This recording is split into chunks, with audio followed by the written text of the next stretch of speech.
Sir sir excuse me sir sir room service.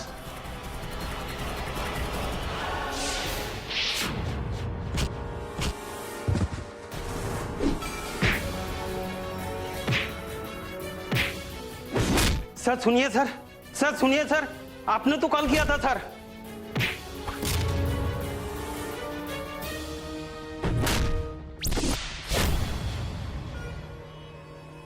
Please sir sir please.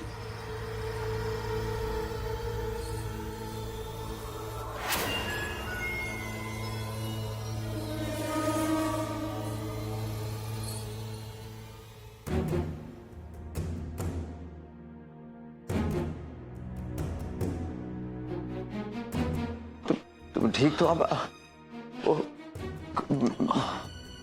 मुझे नहीं पता मेरे साथ क्या हो गया। तुम ठीक तो हो? Are you okay? कोई बात नहीं सर, एक्चुअली हमें लगा रूम में कोई नहीं है और हम आपने जो सामान मंगवाया था वो बस यहाँ रखने के लिए आए थे। तुम रुको यहाँ।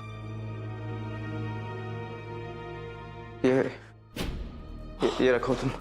नहीं सर मैंने कहा रख। आहिल भाई,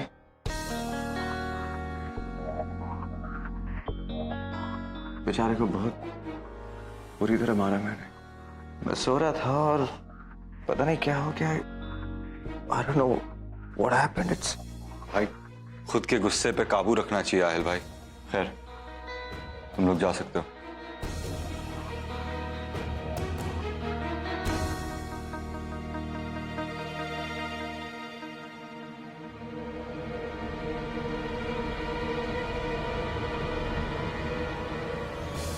क्या हुआ? ऐसे क्या देख रहे हो? इलाज के लिए पैसे दे तो दिए उसे। पैसों से सब कुछ नहीं खरीदा जा सकता आहिल भाई, और आप ऐसा क्यों करते हो? ये सब करके आप क्या साबित करना चाहते हैं? मुझे किसी को कुछ भी साबित करने की जरूरत नहीं। Understand that? This is me. मैं जैसा हूं वैसा ही हूं। बुरा हूं मैं। I am bad, I am really bad. खलनायक हूं मैं, विलेन हूं मैं, कमीना हूं मैं। But you know one thing, I am proud of it. Do you understand that?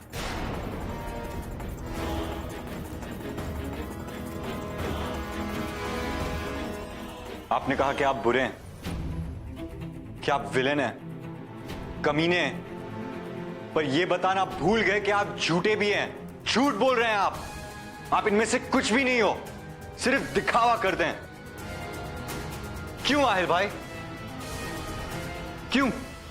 ऐसा लगता है जैसे आप अपने आप को किसी ऐसे गुनाह की सजा दे रहे हैं जो आपने किया ही नहीं है, और यह बात आप भी अच्छी तरह से जानते हैं। बस आपका दिल आपकी बेगुनाही मानना नहीं चाहता। आप खुद को सबके सामने बुरा साबित करके खुद को किस गुनाह की सजा दे रहे हैं आहिल भाई? ऐसा क्या गुनाह?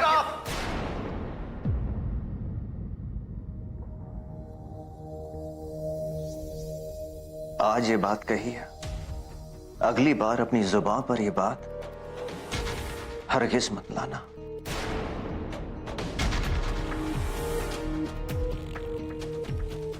Get out.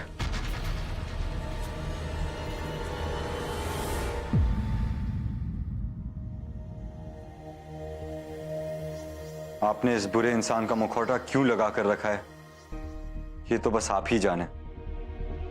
लेकिन मैं सच बोलने से रुकूंगा नहीं। एक बार नहीं, 1000 बार बोलूंगा। और अगर आपको लगता है कि मैंने कुछ गलत कहा है तो गलत साबित करके दिखाइए।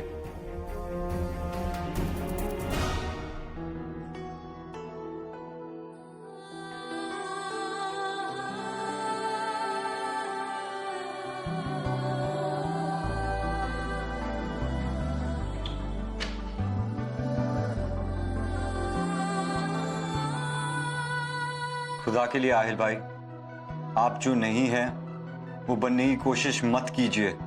आप बुरे नहीं हैं आहिल भाई।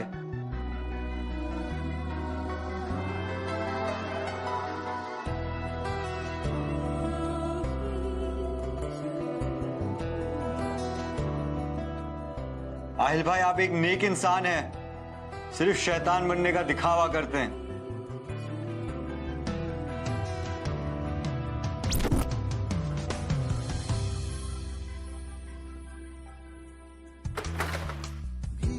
सी है रातें भीगी भीगी यादें भीगी भीगी बातें भीगी भीगी आंखों में कैसी नमी है आहा आहा आहा आहा ना जाने कोई कैसी है ये जिंदगानी जिंदगानी कबूल नहीं है, कबूल नहीं है। अधूरी कहानी ना जाने कोई कैसी है ये जिंदगानी जिंदगानी हमारी अधूरी कहानी ना जाने कोई ना जाने कोई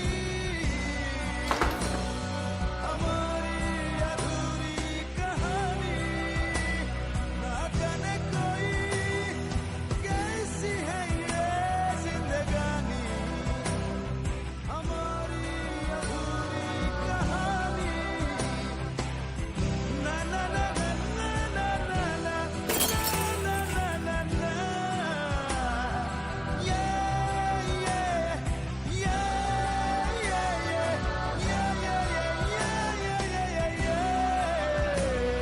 हमारी अधूरी कहानी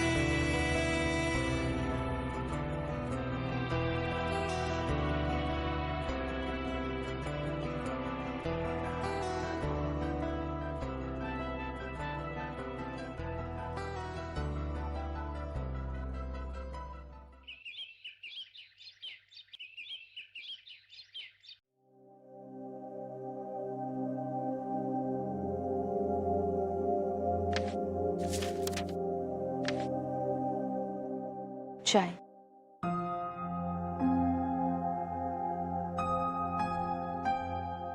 अल्लाह मियाँ पै गया पंगा। कितनी बार मैंने आपसे कहा है कि आप मेरे और हया के होते हुए घर का काम नहीं करेंगी बड़ी अम्मी। मुझे बता देते चाय बनाने के लिए, हया बना देती।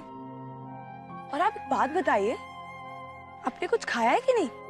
और दवाई का वक्त हो रहा है, दवाई खाई आपने? आप बताइए, इतनी हिम्मत आप में आती कहां से?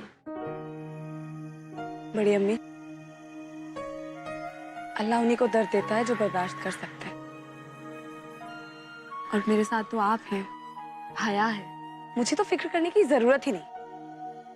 और जानती हैं, आप भी फिक्र मत कीजिए, क्योंकि देखिए सारे डॉक्यूमेंट्स तैयार हैं। सरपंच से एक बार बात करूंगी और फिर जमीन का भी हो जाएगा, लेकिन लोन तो पक्का मिल जाएगा। बड़ी अम्मी, अब खुश है ना?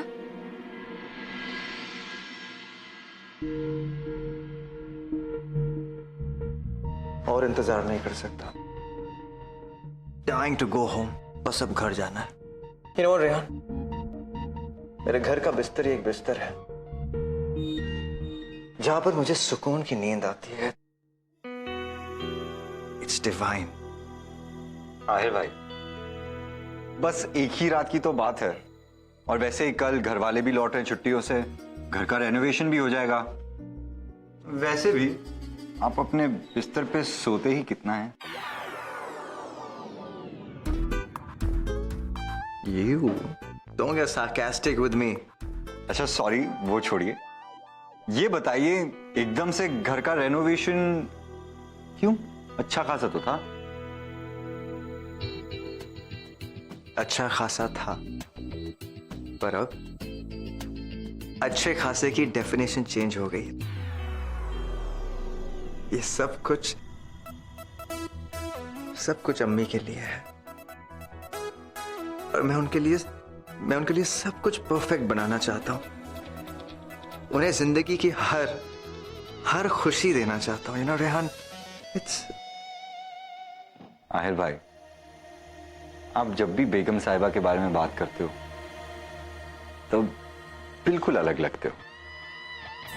जैसे आपका वजूद मुस्कुरा रहा है।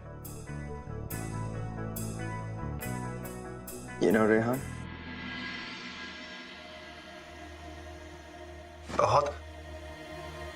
बहुत खुशकिस्मत होते हैं जिन पर माँ का साया होता है। और अम्मी ने जो मेरे लिए किया है वो सिर्फ एक माँ ही कर सकती है। मेरे गम, मेरे आंसू, सब कुछ उन्होंने अपने ऊपर ले लिया। मैं अगर अपनी जान भी दूं ना, तब भी उनका एहसान मैं नहीं चुका पाऊंगा, नहीं चुका पाऊंगा। सनम बेटे, ये बड़ा अन्याय हुआ है। पूरे गांव में शर्म की बात है। इन्होंने हमारी जमीन कानूनी ढंग से हड़प ली है, पर जो तू मांग रही है वो हम नहीं कर सकते। जिस कंपनी ने तेरी जमीन खरीदी है, उन्होंने सब कुछ कानूनी ढंग से किया है। वो अपनी जगह सही है, हम कुछ नहीं कर सकते। ऐसा मत कहिए सरपंच जी, कोई तो रास्ता होगा, कुछ तो हम कर ही सकते होंगे। क्योंकि आप खुद सोचिए, अगर मुझे जमीन नहीं मिली तो मैं ढाबा दोबारा कैसे शुरू करूंगी? और अगर ढाबा शुरू नहीं हुआ तो आप तो जानते ही हैं, हमारी घर की कमाई का एक वही जरिया था। हम कोर्ट में केस कर दे क्या सरपंच जी? अगर हम ये साबित कर दे कि उन्होंने जबरदस्ती और धोखे से हमारी जमीन हथियाई है, तो तब कुछ हो सकता है ना? ये बेटे, ये साबित कैसे होगा? अनवर तो भाग गया है और किसी को नहीं पता वो कहाँ चला गया। ये कोर्ट कचहरी के चक्कर में पड़ने से अच्छा है कि तू दूसरा कोई काम देख ले। तेरी बड़ी अम्मी के अलावा सहारा कौन है? मैं दूसरा काम देख लूं? सरपंच जी, मैं कहाँ काम करूंगी? यहाँ गांव में मुझे कौन नौकरी देगा? गांव में नहीं, आसपास शहर में तो काम मिल जाएगा। तू पहले काम ढूंढ, जब मिल जाए तो अपने घर वालों को अपने पास बुला लेना।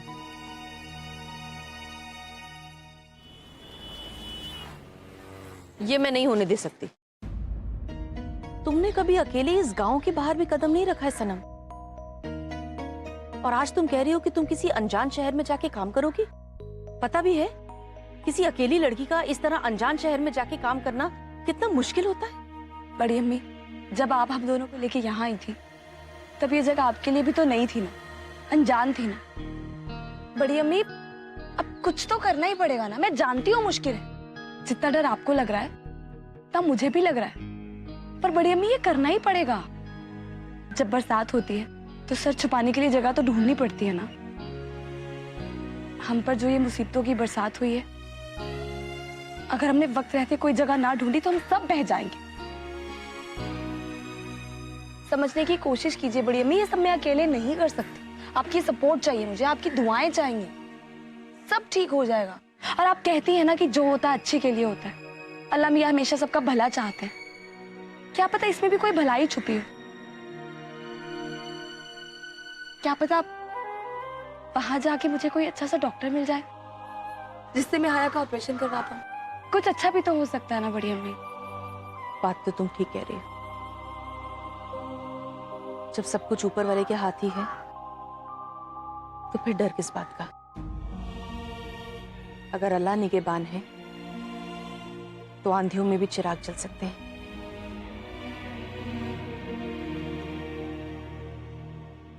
चलिए ठीक है, मैं आपको बताती हूँ। कुछ जॉब्स देखी थी मैंने अखबार में। एक तो ये दिल्ली में ही है, अच्छी तनख्वाह दे रहे हैं। दिल्ली? नहीं नहीं, वो तो लड़कियों के लिए बहुत अनसेफ है। अच्छा, एक कॉल सेंटर की जॉब है लखनऊ में। Call centre? नहीं बेटे, कॉल सेंटर में तो रात रात भर काम करना होता है। कॉल सेंटर नहीं, कुछ और देखो। बड़ी अम्मी, आप मुंबई में, मुंबई वाले तो बहुत अच्छा पैसा। मुंबई तो बहुत दूर है सनम। नहीं नहीं नहीं, वो इतनी दूर नहीं। बड़ी अम्मी, इस तरह से तो मैं कर ही नहीं पाऊंगी कोई भी जॉब। और बच्चे कितने। हाँ, एक ये है, ये बड़ी अम्मी बहुत अच्छी है, भोपाल में है।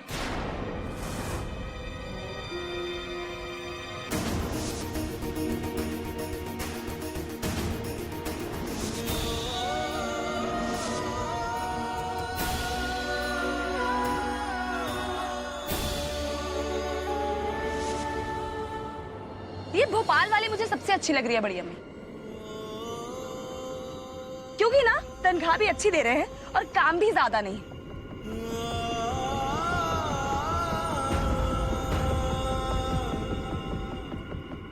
बड़ी अम्मी, बड़ी अम्मी, बड़े अम्मी, भोपाल के लिए तो आप मना कर ही नहीं सकती। देखिए ना, हमारा अपना शहर, आप अम्मी अब्बू सब वहीं के रहने वाले थे। मुझे लगता है घर वापसी का वक्त आ गया है। कोई नहीं जाएगा भोपाल, नहीं जाना है। तुम क्या, तुम्हारा साया भी वहां नहीं जाएगा। अरे बड़ी अम्मी, इतनी अच्छी जॉब है बड़ी अम्मी। मैंने बोल दिया ना, भोपाल नहीं जाना तो नहीं जाना।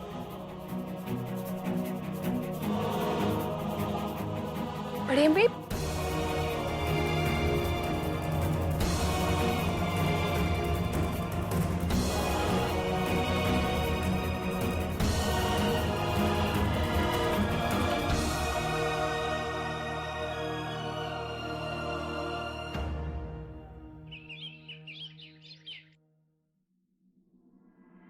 हेलो जी, I want job. Saw your advertisement in the paper. जी जी, कुछ सुनाई नहीं दे। हेलो हेलो,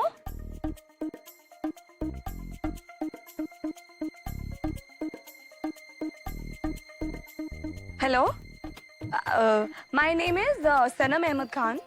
जी, जॉब के लिए। हाँ हाँ, एक्सेल, हाँ हाँ, मैं तो हर चीज में एक्सेल करती हूँ। हेलो जी, मुझे एक्सेल आता। हेलो,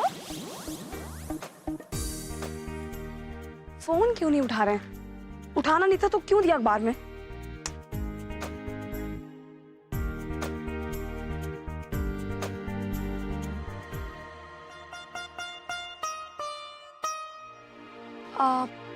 जी ठीक है, लेकिन आपको कभी भी कुक की जरूरत पड़े ना, प्लीज आप मुझे ही बताइएगा। हाँ, मैं बहुत अच्छा बना लेती हूँ।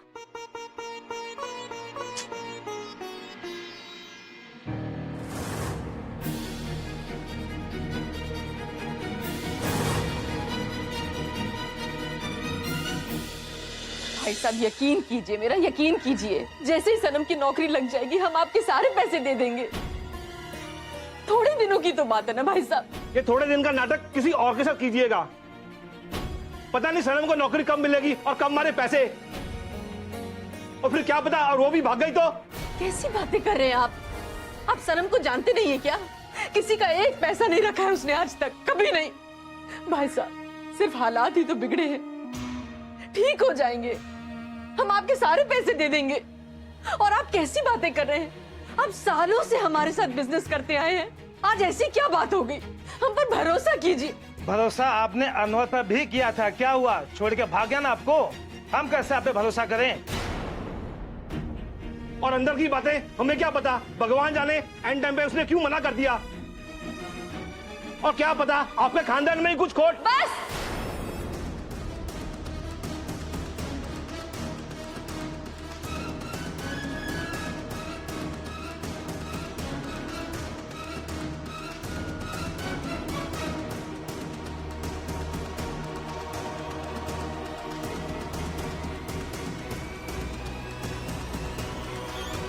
आज तो बोल दिया आप लोगों ने, लेकिन आज के बाद इस खानदान के बारे में गलती से भी कुछ कहने की हिम्मत मत कीजिएगा, समझे?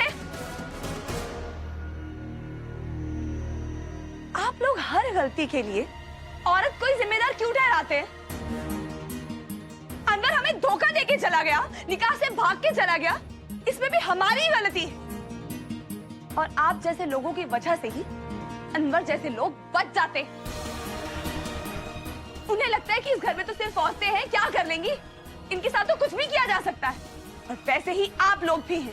इस घर में कोई मर्द नहीं है, इसका मतलब ये नहीं कि आप जब चाहे यहाँ आके जो मर्जी कह देंगे। इस घर में चाहे सिर्फ औरतें हैं, लेकिन हम कमजोर नहीं हैं, समझे आप लोग? ये लीजिए, अपनी बड़ी अम्मी के इलाज के लिए रखे थे, लेकिन शायद आप लोगों को इनकी जरूरत ज्यादा है। जाइए और जाके हॉस्पिटल में अपने दिमाग का इलाज करवाइए। आप लोग जाइए यहां से।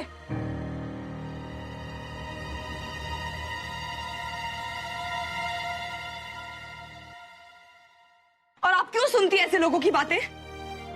कुछ भी आके आपको कहेगा, आप सुनती रहेंगी बड़ी अम्मी? बस पर ऐसे बस।